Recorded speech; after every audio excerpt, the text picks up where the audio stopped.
All right, let's take a closer look at the Excel workbook and really what makes up the Excel workbook interface.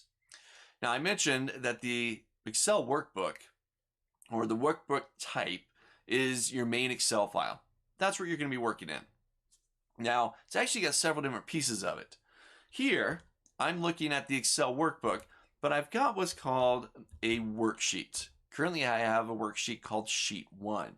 There's a little plus sign right next door to that. You can add additional sheets to the workbook itself.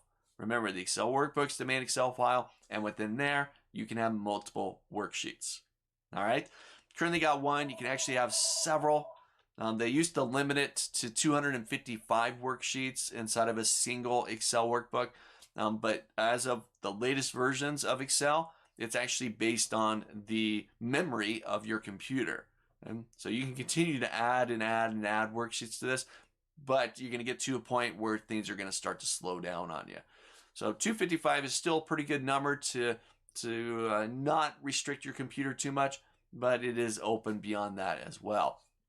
I'm going to take a look. I'll hit the little plus sign, and this will add an additional sheet. They are exactly the same currently. They're just blank worksheets within my blank workbook. Let's go back to sheet 1.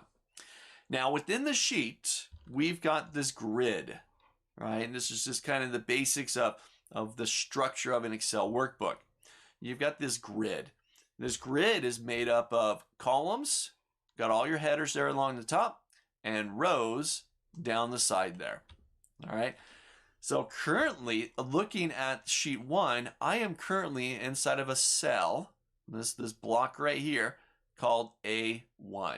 If I click someplace else, here I am. I'm inside a G column, row 11. I currently have cell G11 selected.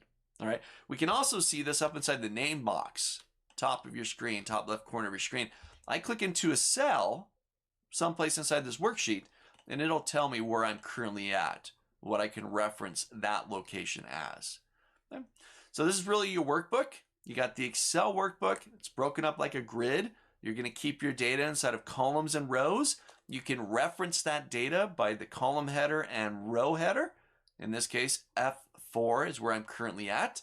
And you can have multiple sheets inside of a workbook. Remember, 255 is a pretty good number. That's a lot of worksheets, but you can have loads.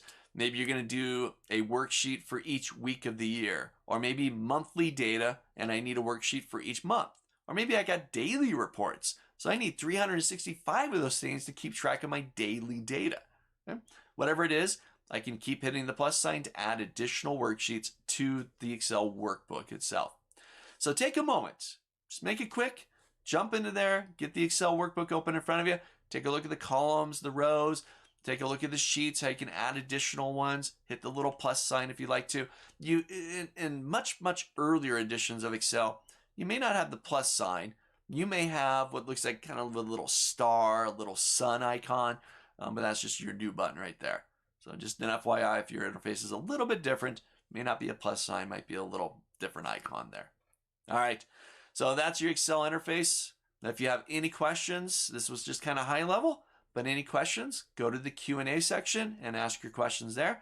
I make it a point to answer every question that comes in within my courses here on Udemy. So, all right, take a look at that, and then we'll jump in and start to get a bit deeper into Excel.